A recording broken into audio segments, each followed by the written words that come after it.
Hello, and welcome to the Raising Risk-Free Teens podcast. I'm your host, Cheryl LaBelle. In this risky world we live in today, we want to equip parents to help their teens avoid unnecessary risk. We'll touch on hot topics of the current culture. We'll talk about sexual risk avoidance and any other important information to keep you informed as a parent. All of our topics are rooted in science, facts, and medical accuracy, not opinion. Thanks for listening and hope you enjoy the podcast. Domestic violence is a pattern of abusive behavior in any relationship that is used by one partner to gain or maintain power and control over the other partner. Nearly 10 million people in the United States experience domestic violence each year. It is something we hear about happening to someone else, but what about when it touches our own lives and the people that we care about? Will we be able to recognize it or even know what to do? To discuss this very important topic, I have Lisa Scott with me. She is a client services advocate here at Clarity, and she is driven by a strong passion for helping families. Hi, Lisa. Thank you so much for being here to share your personal story with us. Hi. Thank you for having me. Well, let's just dive in. Why don't you tell us a little bit about your experience? Okay, so my story. A little background. I think I grew up in a very mostly healthy, childhood. I had, loving parents. They stayed married. They were not abusive. They were good to me. But they didn't ever, talk about sex or talk about relationships or, anything. So growing up, I feel like I always had, a terrifying fear of relationships and, just any interaction with someone of the opposite sex. Didn't grow up with boys. I have all sisters. All my cousins are girls. So it's interesting how that does shape us, though. And even hearing, as you talk about your family, a healthy setting. I think domestic violence, it's not always that someone came from this terrible place or was missing things in their lives. But that's interesting, too, how your parents didn't really talk about relationships. Mm-hmm. And I think a lot of parents don't think about those things because they're exhibiting it or leading by example. Mm-hmm. But it's good for us to have conversations with our kids about that. Yes, I would agree. And so, I didn't have that. And like I said, I had a fear of it, kind of. So I didn't date through high school, didn't really even entertain the idea of it. I just school, sports. I'm going to get put my head down and do what I can do, and avoided it. But then I go to college. It was mostly an all-girls school. There were a few guys there because they had just opened it up to guys. And I don't know, you're in college, you're out in the world, then you start getting curious. I'm like, okay, well, I don't want to be a 40-year-old virgin, so, maybe I should just start, entertaining the thought of boyfriends. So my freshman year of college, I met who will end up being, I guess, the perpetrator. And I did not like him at all. I even would tell friends, he's manipulative and I can see it and it's disgusting and he's a terrible person. And then fast forward a year, sophomore year of college, there's rumors going around about him and I'm just being really judgmental about him. But then I was tutoring, but no one ever came in to see me. But he would come in and just chit-chat and talk about whatever. And so then I start questioning myself, okay, maybe I'm just being too judgmental, And we talk about, philosophical stuff and, theological stuff. And we never really agreed on it. But, it was interesting to have these conversations and entertaining. And so we just started hanging out more. I start questioning my initial judgment. And at some point, we started dating. I'd go over to his apartment and hang out some. And I couldn't even tell you, how it happened, how I really got sucked into the relationship. But at some point, I was just around him all the time. And anytime I didn't want to be around him, it was a problem. And so I'm pushover me, wanted to please him and not cause drama. So I'm okay, well, whatever you say. And I don't know, one thing just kind of snowballed into another and just kind of get sucked in. Yeah. Yeah. That's interesting, though, as you're sharing this, like you saw some indicators that he was not the best personality type and that you probably didn't have that compatibility. But I do think, not just as women, I think even for men, if we were going to reverse the roles, it is that how do you be a nice girl, be a nice person, and yeah, you're being too judgy instead of no, actually, I'm making some valid observations. But I hear what you're saying. I think a lot of people could relate to that in different situations where, yeah, maybe I just need to give them a chance.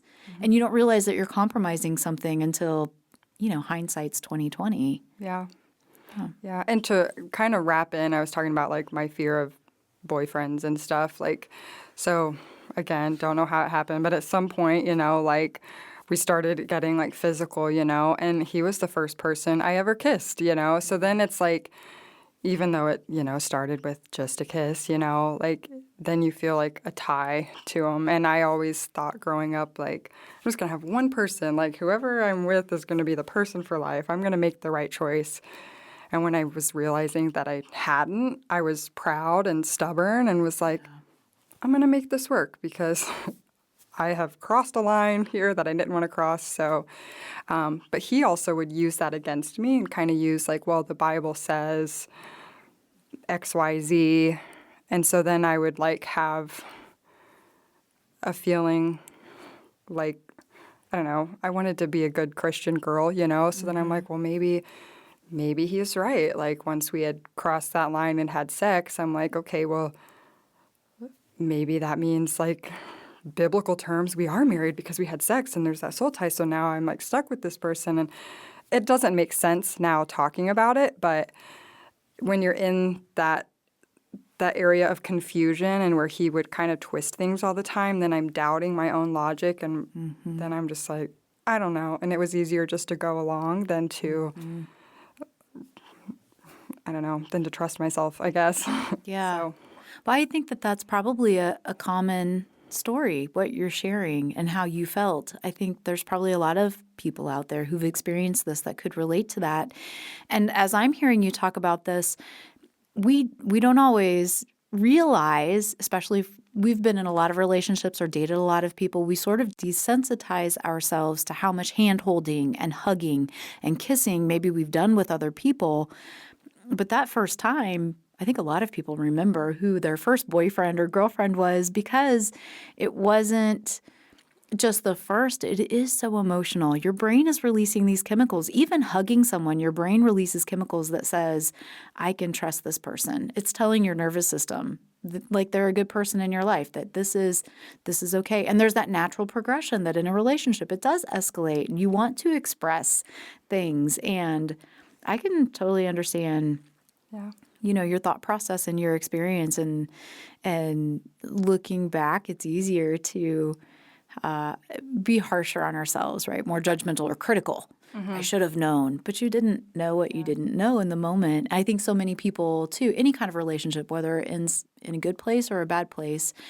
But when you said you thought the one person you would meet and they would be the one. And I have seen so many people where it does play out that way. So I don't think it's a crazy notion to think it's going to play out. Yeah, and so like whenever you have that physical intimacy at any level with someone, even when they're hurting you and you are like, you can tell that this doesn't feel right and something's off, but then like they're hugging you and you're hugging back, you're holding hands, so then it like tricks your brain almost where even though they're hurting you, they're still your safe person. So then I don't know, it's confusing, and it also gives them an opportunity to use that against you. So, yeah, it just becomes super confusing, and at some point you're just so confused that you're like, I don't even know, I'm just trying to survive. So yeah, you do. You go into a survival mode, and it's what you know and what you're familiar with, and at least that's predictable. Stepping away probably feels more unpredictable. especially in so my case, it was violent as well. So it started off more of this just psychological manipulation, I guess. And then he would do things to himself. So then there was him hurting himself. And then I feel terrible, like, oh my gosh, he's going to kill himself if I leave. Or just a fear of what he would do to him. But then it started coming at me, and then he would say, well, it's not because of you. I'm just struggling with whatever mental health thing he had going on, and I'm just projecting, and I'm trying not to. I don't want to do this, but then he was doing it. So, Well, it sounds like he had a very intellectual approach. This wasn't a stupid man that you were in a relationship with. And correct. He's very smart. yeah, which is just so crazy. And as you're sharing this, that it's escalated when you were in that relationship with him in the beginning, as you got to know him better, right? Maybe I'm being too judgy. And so you're getting to know him better. And there are things about him you genuinely like. And he really used that to get a foothold in your life. That's what it Yeah. sounds like. Yeah, definitely. And yeah, he's very, very intelligent. Even now, I still have to deal with him.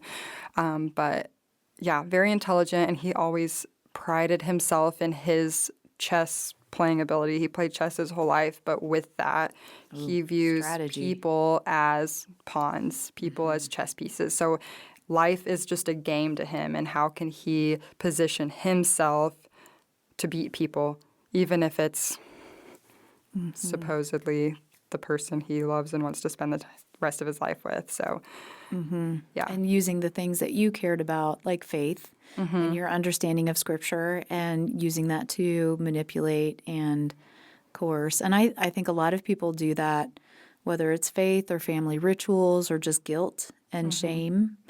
And that would be a very hard situation to be in. So you mentioned that you were in survival mode for quite a while. What was the turning point that helped you realize something needed to change? Yeah, so let me kind of give a timeline. So he and I got together in 2017, ended up getting married in 2019, started the divorce process in 22, and are still in that. So I think the whole time I saw the red flags. So I think I always kind of had that in the back of my mind, like, this is not healthy, this is not good. He isolated me from my family a lot, all of my friends. I lost all of my friends and have had to rebuild since. So again, that kind of told me there's something going on here. But then at that point, I'm isolated and I don't know how to get away. And then when he proposed, it was in the middle of nowhere, and we were in the middle of an argument, and he was screaming at me and yelled at me. And I was like, I'm going to die if I say no. So here we are saying yes. And then he immediately tells everybody. So then I'm like, okay, well, now I'm stuck because I'm too proud to go back on a proposal. So now I enter this marriage, and then a year later, find out I'm pregnant.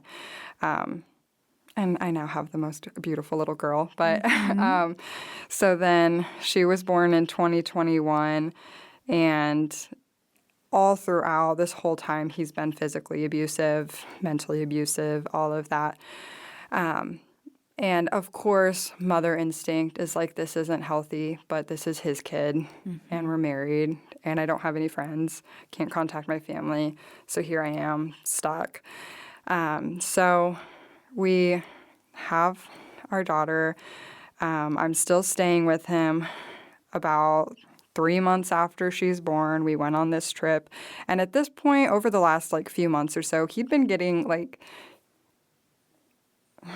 I don't even know how to say it. So he was always physically abusive, but he would start threatening, I just want to kill everybody. He would say he wanted to kill me. He would pull weapons on me, all this stuff. So it was kind of this guy's genius, manipulative, but he's also possibly a psychopath. Yeah. So it kind of added some fear to that. So we had his parents watch our daughter so we could go on this mini day trip. On the way back, he pulls over at some random spot near the woods and said that he had planned this day and had intended to take me out in the woods and kill me. Oh. And then in all that, he starts crying. And it was just very weird. I'm like, are you trying to threaten that you're killing me? Are you like crying for help that you have some mental health things going on? Like what? So I was confused and scared. And that was, I don't know, I wouldn't say the first sign, but definitely a sign that I'm like, okay, I'm very much in danger here and I need to get out. Yeah. But still, it was probably another year before I actually did get out. There were multiple signs throughout that, like, I need to get away, but I didn't know how to get away. One time he was taking a shower. I'm like, I could just take my daughter and leave. But then again, where do I go? There's a window in the bathroom that he would see me leaving. Is he going to catch me before I leave? Is he going to guilt me into coming back? Like has happened before. So... Well, and I would think too, if you stay with him, there is some predictability there. If you leave, what could he do? What would he do? Will you really be safe, or will you be punished for it? Or so I hear what you're saying, and I think a lot of people don't understand what it is to be in that situation because they just say, "Why are you still there? Why can't you just get out? Just leave." And if you do leave, you have to leave and know you're going to stay away, especially in a situation where they're that violent, because if I leave and I come back, I don't have another chance to leave because he's probably going to kill me if I leave, try again. So if I'm gone, I have to know that I'm staying gone. And when you're in that much confusion, I couldn't confidently say that I would leave and never come back. Yeah. So... plus, I had my daughter. So then I'm like, can he use her to stay connected to me? Which, so there's just a lot of fear. How are they going to reciprocate? And I have to know I'm going to stay away. But did you ever think about calling the cops on him? I had actually a couple times. And whenever they would come, between the time that I called and the time that they got there, he had talked me down, flipped a switch, and he was like, nice guy again. And then he always would walk out and meet the police first, And then it would be like, oh, sorry, I just called and panicked because my daughter's soft spot was like dipped. And like, I don't know, you just make something up. And then the police are just like, oh, just paranoid new parents. It's okay, normal thing. And they dismiss it. Yeah. And it's never reported. So there's never a report, even though I had called the police before. So, and there's probably the fear too for someone when the police come, like if they don't take him away or get you out of that situation, then you're going to be punished for calling the police. Yeah, which happened, and it was always like, luckily we were able to, luckily I say with air quotes, we were able to kind of trick the police and get them to leave. So then the punishment wasn't as bad because he felt like he had manipulated the police, and he was it kind very of smart. like boosted his ego a little bit in a way. So, but so there's that fear of leaving. But I think months leading up to my daughter's first birthday, I remember talking on the phone with my mom one time, and I was like, Mom, I don't know what's happening, but God is moving. I don't know how he's moving, but like I'm not going to be in this forever. I'm going to get out of it. I just don't know how. So then the next few months after that, more abuse, more chaos. My parents get uninvited from her birthday party, and which was sad because it was her first one. Yeah. But all this stuff is going on.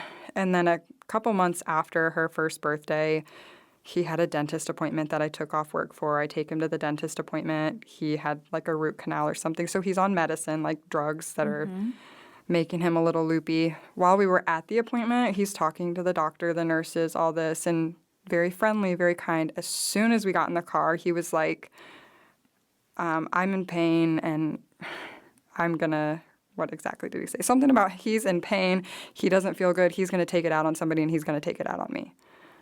Awesome. Great. So the whole way home, he's screaming at me. I'm supposed to drop him off at home and go pick up our daughter. That doesn't happen. He's screaming at me for not being a good enough wife and not taking care of him. So I'm like, fine, what do you want? You want ice? You want soup? You want, I'll give you all these things. So I give him all those things, but it wasn't good enough. So it gets, thrown back at me. And we end up arguing for at least 5 hours probably. And just a lot of, I won't say the things he said because they're quite graphic, but he was like threatening to hurt my family. He kept saying he wanted to kill people. He was getting mad at me for sitting in a position where my head was higher than him. And then at some point with all the threatening to kill, he like, I want to kill everybody. I want to kill her. And he like motioned to our daughter's room. And I remember at that point, I was like, okay, this is enough. Crossed a line. Yeah. So I was like, just trying everything I could to get out of the house at that point. Just whatever you want, just trying to Placate him. Yeah. Finally, I was like, I need to go get our daughter. And it's like 10 o'clock at night at this point. And I'm so grateful for her babysitter because we had met them through church. And I don't know that they knew exactly what was going on, but they never questioned. They just took care of Mava. If I was like, I'm going to be late today, they didn't question. They just did what she needed. So, so anyway, I start heading toward her. And I can't tell you what made me do this, but I stopped my car like right in downtown, kind of near our house, and I was sitting there, prayed for a minute, and it had to be God because I just felt a pull to drive to the police station. I didn't even know where the police station was. I'm just driving. So I find like a police station. I go in this like back door. They just have like this tiny little room that you can go in, and they have a phone on the wall that you can like talk to somebody. So I pick it up. I get dispatched. I tell them what was happening. They tell me just to wait there, and they had a police officer come. While I'm sitting there waiting for the police and while I was talking with the police, he's blowing up my phone, texting, just awful things. He called 70 plus times in that short time that I'm sitting there. I'm giving the best police report I could given the situation. They pulled other police officers in to like check me out, see if I had bruises, take pictures and all that. And Did you have location sharing on your phone? Did he know where you were? that's a good question. I don't think so because he texted as if like he's like, you better not drive away with my effing daughter. And so he seemed to think I had gone and gotten her. Yes. So I would assume that he didn't have that information. That would add a whole new level. Oh my gosh. Yeah. So Yeah. glad he didn't. But yeah, so the police report was made. They had sent me to go get my daughter. And on the way out there, the police called me and said they had went to my house, and he wasn't there whenever they got there. And then he came in, like, out of a line of trees, like he had ran. And when I went back and looked at my text, he's like, his whole demeanor switched. You could see when the police got there based on the texts. Like, get back here with my effing daughter. You're a blah, all these things. Yes. And then all of a sudden, oh my gosh, I'm so sorry. The police are here. I ran. Come back. Help, help, help. And like, you could see the desperation. The police had called me and told me that whenever they got there, he had just said whatever she said was true, and tried to blame it on the medication from the appointment. I had this and da-da-da. And then he blacked out, air quote. So It's interesting as you're sharing this, you know, when you talk about your relationship with him and he had so much control over you, and then how it escalated as if the control wasn't enough. He just needed more and more control. But once you have it, I don't know how much more you can really have, but you could just see this pattern in him. I think at that point, he then just liked to play games. And this is a theory looking back in hindsight. I can't verify this is true, but I know early in our relationship, he had shared something with me about just things that had happened in his life and his mental health. And I said something like how I have pity on him for that, not meaning it in a negative way, you know, just like I feel for you. More like empathy. Yeah, I guess I used the wrong word. Be hard. And I think, because I feel like it was after that point that things got worse. And I feel like he took that so personally and was mad at me. So it seems to me like he was trying to punish me this whole time. And put you back down in a place because somehow you had been elevated above him. Yeah. And this is all created in his mind, too. Did he ever get diagnosed with any kind of a mental illness? So when he was a kid, he was misdiagnosed with a lot of things like ADHD and like all sorts of stuff. And so he was medicated a lot from the time he was in like third grade all the way up until he was old enough to say, I don't want medication anymore. To then he started medicating on his own with drugs. But so I think that a lot of that just bouncing from medication to medication, first of all, I think kind of traumatized him a little bit as a child, maybe had some chemical imbalance, maybe prior to or as a result from, I don't know. But then they did finally diagnose him with a thyroid condition, which is interesting. You asked that because all throughout our relationship, he would always use his thyroid problem as like a reason for why he was acting so crazy.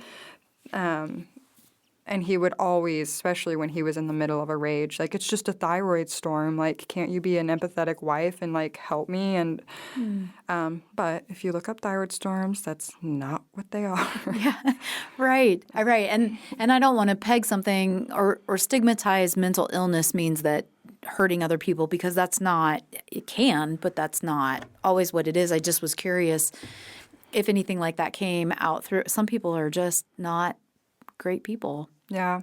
Yeah, and I think it's kind of been really tricky. So, like I said, we have a daughter together, and we filed for divorce in 2022, but we're still going through that. But, like, through all of this, just all the court stuff, there was criminal case, there's the custody and divorce case. He was charged with a felony the night that he was arrested, and then in the courts, they ended up dropping it to a misdemeanor, and he pled guilty for reason of insanity, blaming his thyroid and that he had smoked weed and that he was on drugs from the surgery. Yeah. So And it was and his the first court bought it. offense. Yeah. And the court bought it. So yeah, and so since then, he's gotten his thyroid removed. He was on probation, and there's been no proof of him continuing his smoking weed. And so in the court's eyes, he's good. Yeah. Those things that caused him to blow up that time aren't a factor anymore. But it's really frustrating that going through court, they weren't looking at the history, and I won't say that's normal for court to do. I don't know. This is my only experience with court, but they didn't look at the history. They kept telling me, we're just trying to prove this one instance, and then Because he didn't have a criminal history. That's exactly. why. And that Yeah. makes it harder. Yeah. So it's been really hard to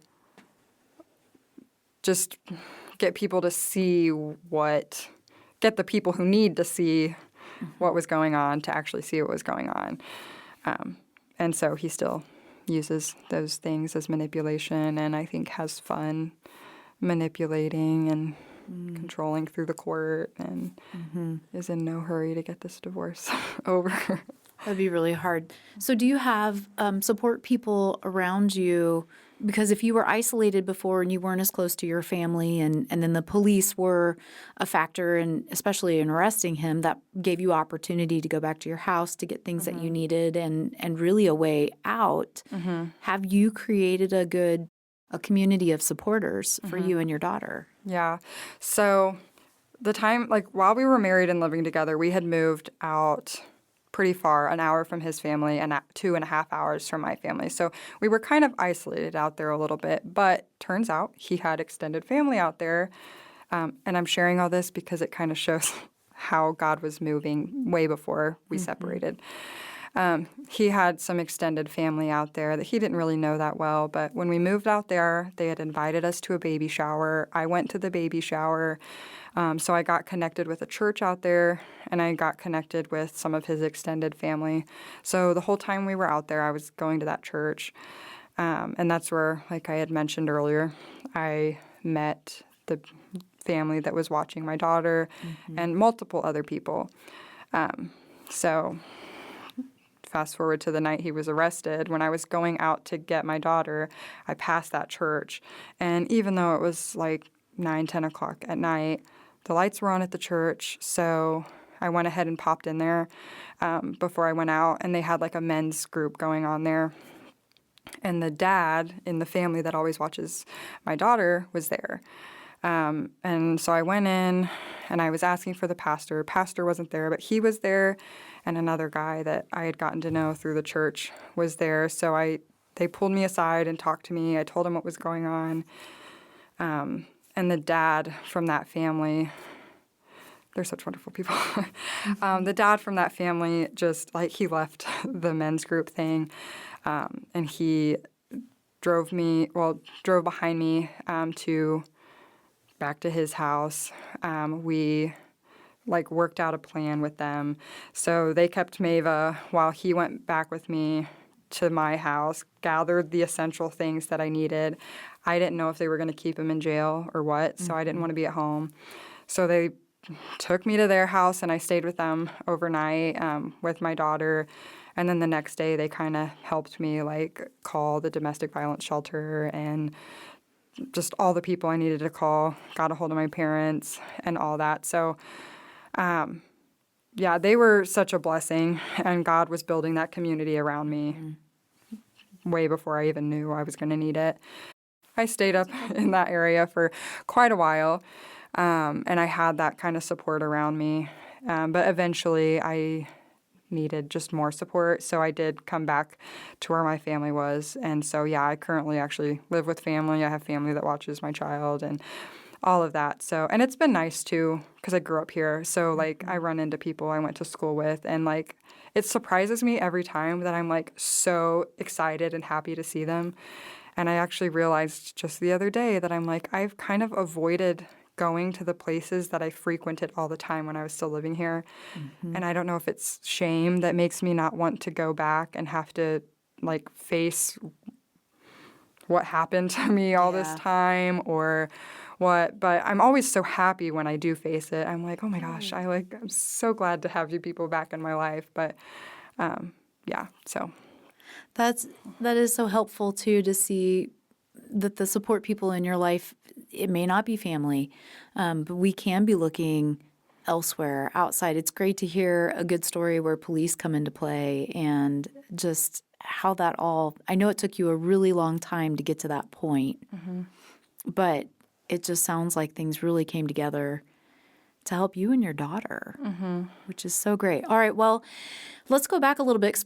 For our listeners, if they're hearing the story, and like you said, you didn't grow up in a bad family situation or setting, and probably your parents weren't thinking that anything needed to be done differently before you went off to college. You didn't get that practice dating, but a lot of people don't do that.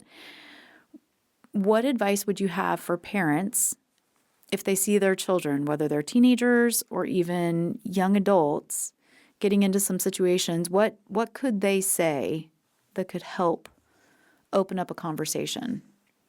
So first thing I would say, helping prevent this is preventative actions. Because once you're in that situation, like I said with my situation, it happened so fast from where I was really connected to all my family and friends. And then I start talking with him, and very quickly I was isolated.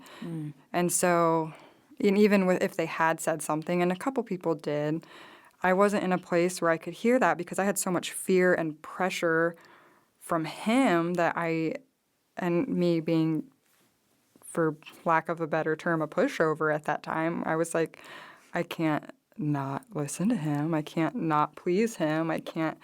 So you want to, though, right? You want it to be a successful relationship too, even if you see the red flags. And there was more going on at a chemical level with, the things being released in your brain and that attachment. And so it's not it. We want to reduce it to be well, obviously, here's what you should do. It's so much deeper than that, because we're so much more complicated as human beings. Yeah.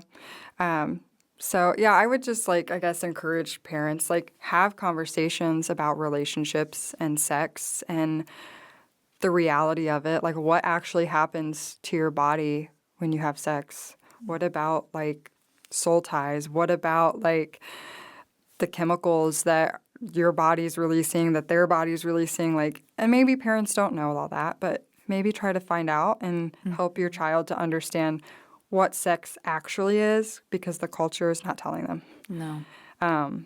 So that's one thing. And I think, too, for parents who have teenagers that are dating, they're still at home and they're still in your house. So get involved, not like overly creepily involved, but like get involved in their relationships, you know? And I've heard stories where it's like the daughter didn't have the guts to break up with the boyfriend, you know? And dad did it. Dad's like, all right, daughter, you stay here and I'll take care of this for you, you know? Like, protect your child in that way. And sometimes I look back and I'm like, I wish someone would have just like grabbed me and ripped me out of that, because I know that they saw it and they've said things that they saw it. But I'm like, and you didn't intervene? You didn't come grab me? You didn't assume worse things were going on? I think people just don't know what to do. And where is that boundary? Where do they draw the line? And then do we justify it? Well, you're a grown adult and you can make your own decisions. It gets complicated. And you don't know what you don't know. Yeah. Until hindsight's 2020, you look back and realize, oh, some things could have been done better. So I imagine that you are having some different conversations, maybe not now with your daughter being so young, but you probably visualize a different conversation and experience for your daughter growing up. Yeah, so sometimes just thinking about her getting older, I'm so fearful about, because she does still have a relationship with her dad.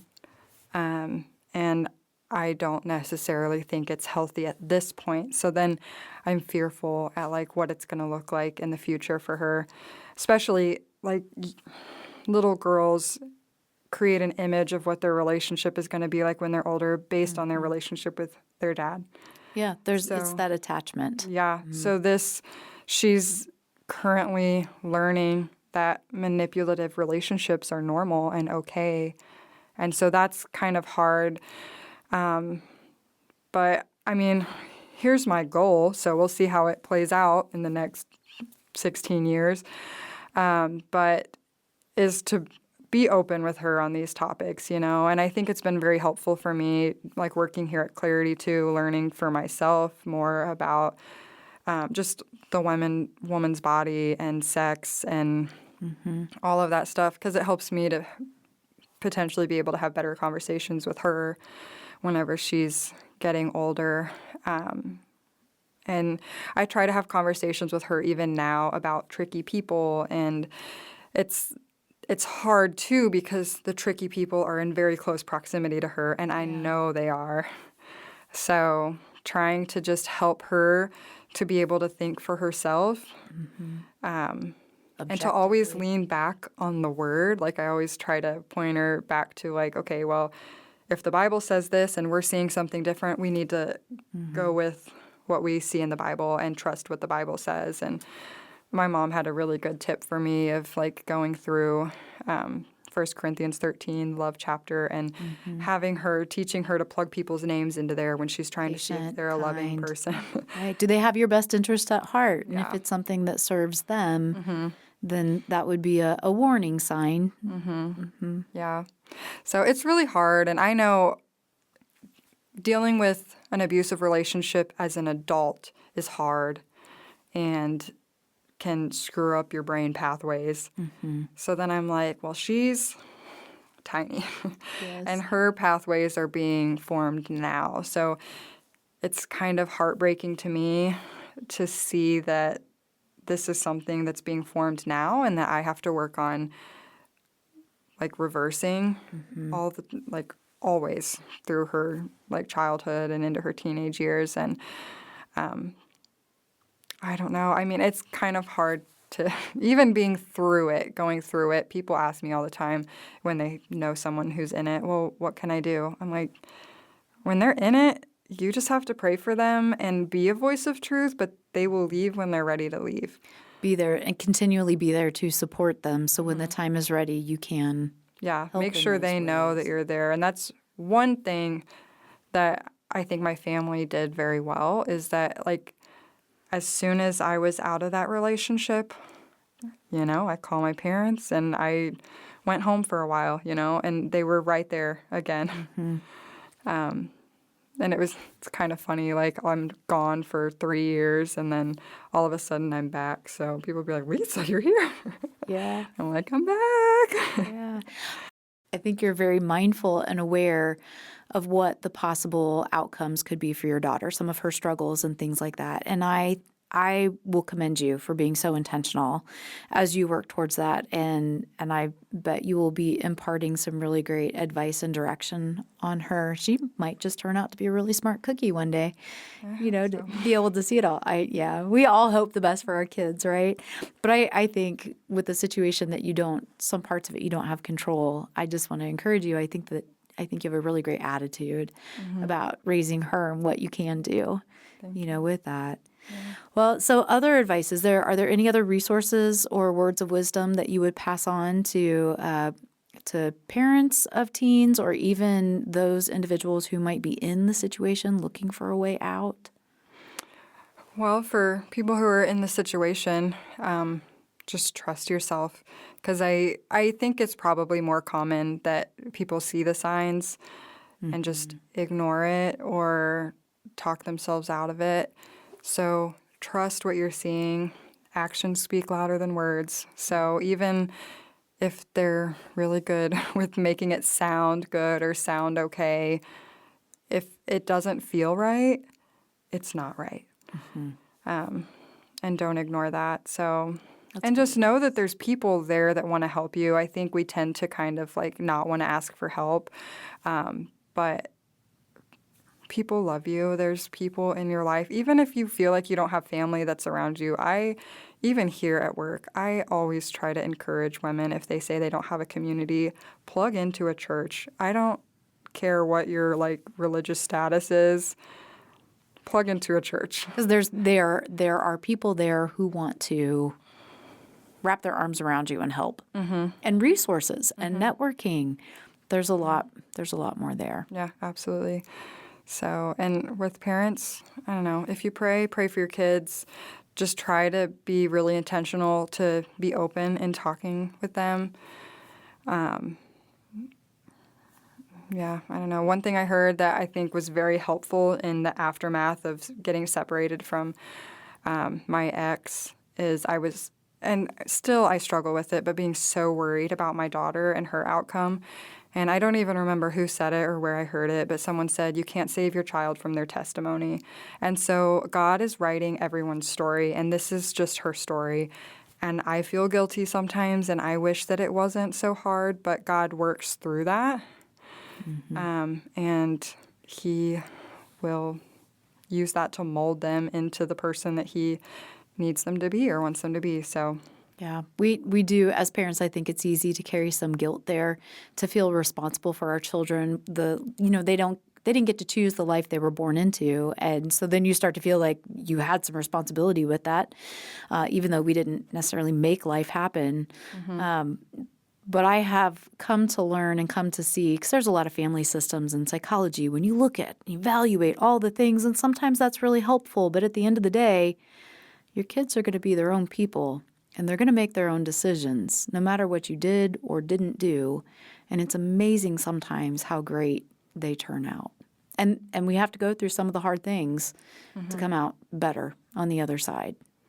Yeah, it's definitely true. I mean, even if you look in your own life, we walk through hard things and we come out the other end. So if we did it, our kids can do it.